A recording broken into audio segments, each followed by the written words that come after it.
Bonjour à toutes et à tous les amis, je suis Gilles Mansillon, je vous remercie de ne pas oublier de souscrire, de soutenir la chaîne, je vous remercie pour vos dons.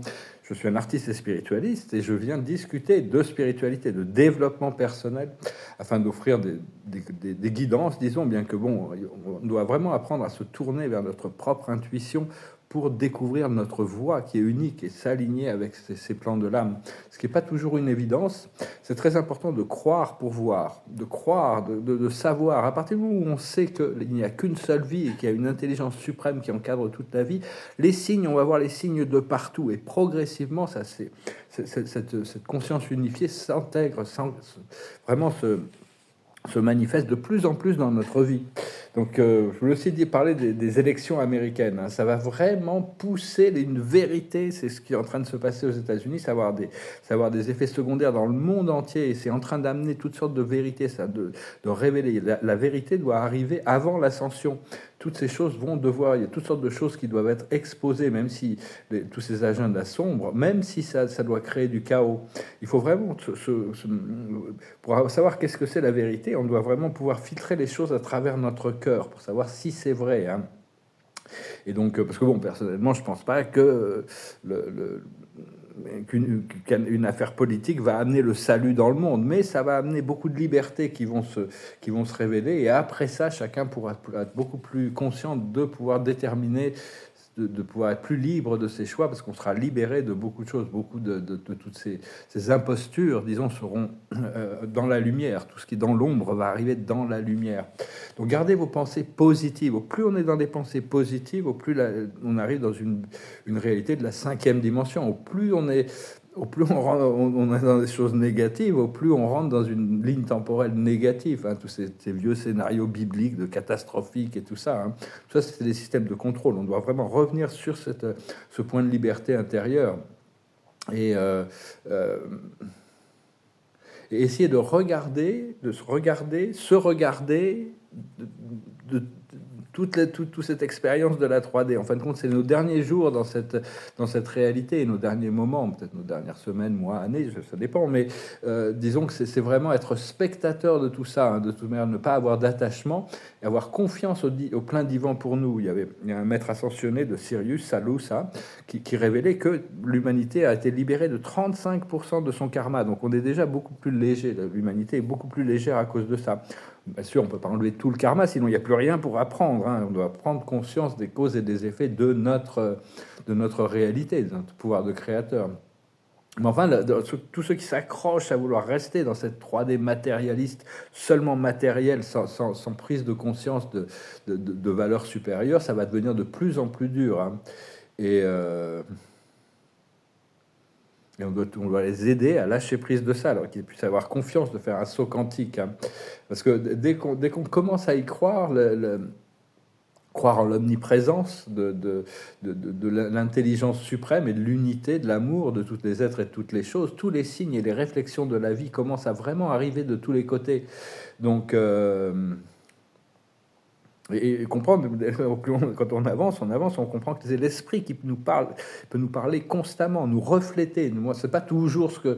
Des fois, il nous reflète des choses juste pour nous rendre conscients de notre procédé de conscience, nos pensées. Hein, donc, on peut toujours corriger le tir.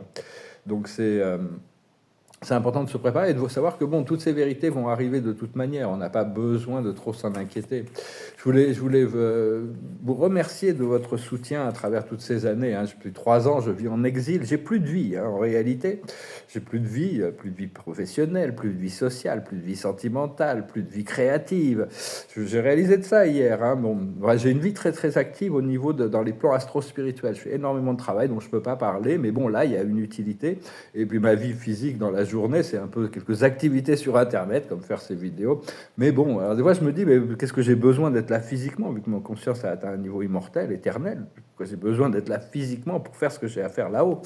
Mais l'esprit me dit que bon, ça va pas, je vais pas traîner dans ce manège. Il y a vraiment un point de liberté qui est là. Hein, donc... Et donc aussi, bon, je veux dire, j'ai partagé à travers ces années mes hauts et mes bas. Hein, mais enfin, je sais aussi qu'il y a quand même des valeurs dans toutes ces communications que j'ai faites, hein, parce que même si bon, j'espère vraiment qu'on va retourner une page, hein, c'est vraiment ce que je recherche, parce que bon, ma vie était quand même un petit peu différente de la plupart même des travailleurs de lumière. C'est assez, donc prenez vraiment que ce qui résonne avec vous. Et parce qu'il y a vraiment une transformation profonde interne et externe, hein, que je n'arrête pas de recevoir ces informations. Et,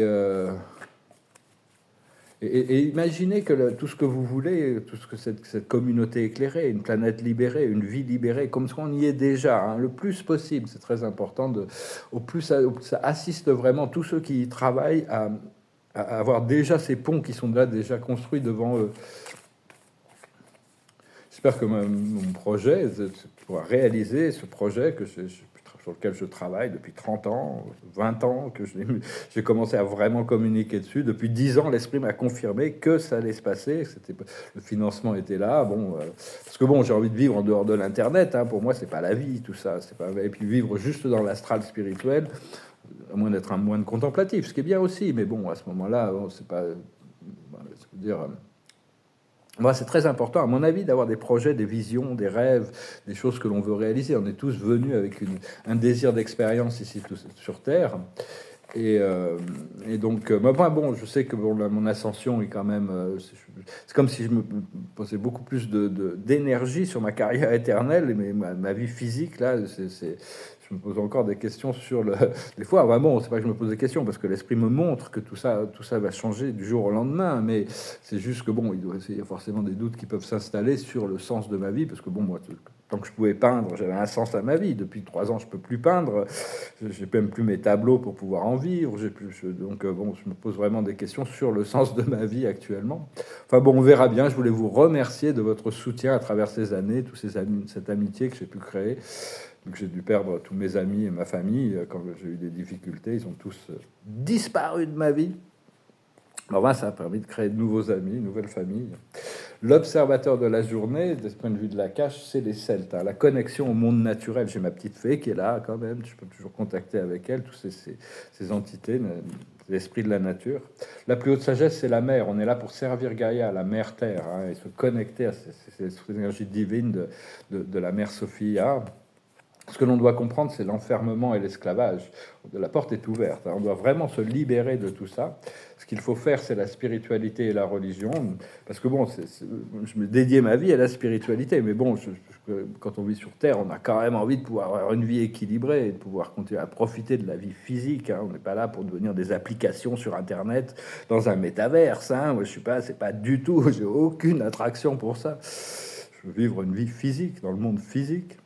Enfin bon, et l'aboutissant, c'est le moine ou la nonne, c'est-à-dire arrive à garder notre énergie concentrée, parce que bon, il y a un temps pour tout. Toute cette expérience que j'ai traversée m'a énormément apporté au niveau de mon progrès transcendantal et ma connexion au monde spirituel. Alors une fois qu'on se libère de l'emprisonnement et l'esclavage, on comprend le sens, on va pouvoir partir ou voyager, ça va être agréable.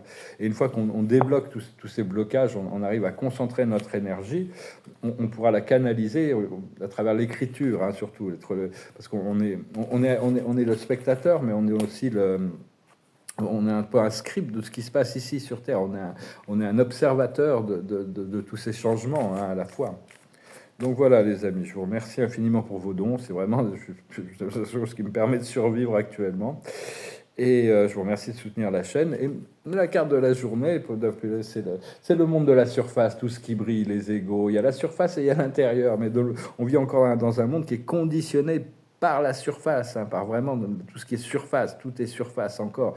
Et petit à petit, les gens vont commencer à rentrer dans ces plans internes et commencer à avoir de différentes valeurs, différents intérêts. Mais ouais, tout ce que je dis aussi, s'il y a des choses je m'excuse s'il y a des choses qui bousculent votre conscience. Je ne veux pas enlever votre paix d'esprit, hein, surtout. Donc c'est parce que vraiment ce qu'on recherche, c'est trouver son alignement, notre paix d'esprit. Et donc il faut y aller doucement aussi. Il faut arriver à s'accorder avec les gens qu'on rencontre pour arriver à trouver comment les aider sans les éclairer, sans éblouir, sans chercher à forcer l'évolution. L'évolution, elle se passe naturellement. Je chantais une chanson pour finir. C'est une chanson qui me parle. C'est sur la vie nocturne. C'est un petit peu sur. Moi, je suis né à Paris et puis quand j'étais jeune, j'étais très très impliqué dans la vie nocturne. J'ai eu une adolescence assez dorée avec ça. C'était un peu le champagne tous les soirs. Donc j'espère pouvoir un jour y retourner. Ça s'appelle Il est 5 heures. Je suis le dauphin de la place Dauphine et la place Blanche à mauvaise mine. Les camions sont pleins de lait, les balayeurs sont pleins de balais. Il est 5 heures, Paris s'éveille, Paris s'éveille. Les travestis vont se raser, les stripteaseuses sont rhabillées. Les traversins sont écrasés, les amoureux sont fatigués. Il est 5 heures, Paris s'éveille, Paris s'éveille. Le café dans les tasses, les cafés nettoient leurs glaces. Et sur le boulevard Montparnasse, la gare n'est plus qu'une carcasse. Il est 5 heures, Paris s'éveille, Paris s'éveille. La tour Eiffel a froid aux pieds, l'arc de triomphe est ranimé. Et l'obélisque est bien dressé entre la nuit et la journée. Il est 5 heures, Paris s'éveille, Paris s'éveille. Les banlieusards sont dans les gares, à la Villette on tranche le lard. Paris by night regagne l'écart, les boulangers font des bâtards. Il est 5 heures, Paris s'éveille, Paris s'éveille. Les journaux sont imprimés, les ouvriers sont déprimés. Les gens se lèvent, ils sont brimés, c'est l'heure où je vais me coucher. Il est 5 heures, Paris s'éveille. Il est 5 heures et je n'ai pas sommeil. 5 heures, c'était généralement l'heure où on trouvait un restaurant de nuit pour aller manger un spaghetti avant d'aller se coucher, quand on sortait des boîtes. Pendant très longtemps, j'ai vécu ça. Bon, maintenant, je sais pas trop comment la vie nocturne à Paris, c'est. Je verrai bien quand j'y serai. Enfin bon, c'est plus trop passer ma nuit dans les boîtes, c'est plus trop mon truc. Mais enfin bon, je vais devoir aussi quand même être un peu social. Si Dieu le veut, comme les portes se rouvrent, et je peux me réinstaller à Paris. L'observateur de la journée, c'est la générosité. Continuer à être généreux. Au plus on donne, au plus on reçoit. On est là pour partager tout ce que l'on a. Ce que Dieu m'annonce des bénédictions incroyables. Il me dit, je vais devoir les partager. C'est une question de partage aussi, parce que la plus haute sagesse, c'est l'action. Agir, pouvoir agir. La volonté divine en action. Ce qu'il faut comprendre, c'est la protection. La vision est protégée. On protège une vision, on protège des valeurs, on est protégé. Au plus on est dans l'alignement avec cette 5e dimension, au plus on sera protégé à travers tout le chaos qui va se passer. Ce qu'il faut faire, c'est la réjouissance. Je me réjouis quand même. On doit se réjouir par rapport à ce que l'on peut sentir de bien. Bon, moi, je me plains pas non plus. Il y a des gens qui sont bloqués dans des lits d'hôpitaux. Il y en a qui doivent gérer des handicaps lourds. Il y a des gens qui sont en prison. Il y a des gens qui vivent dans des ghettos. Donc bon, je suis pas non plus en train de me plaindre. Donc je voulais juste réaliser que j'avais plus de vie depuis quelque temps. Et que j'aurais beaucoup de bonheur à la retrouver. Et justement, la puissance, ça va être l'optimisme. On va pouvoir revenir à l'optimisme. Voilà les amis, je vous remercie infiniment pour tout. Je vous souhaite une excellente journée. Je vous dis à bientôt.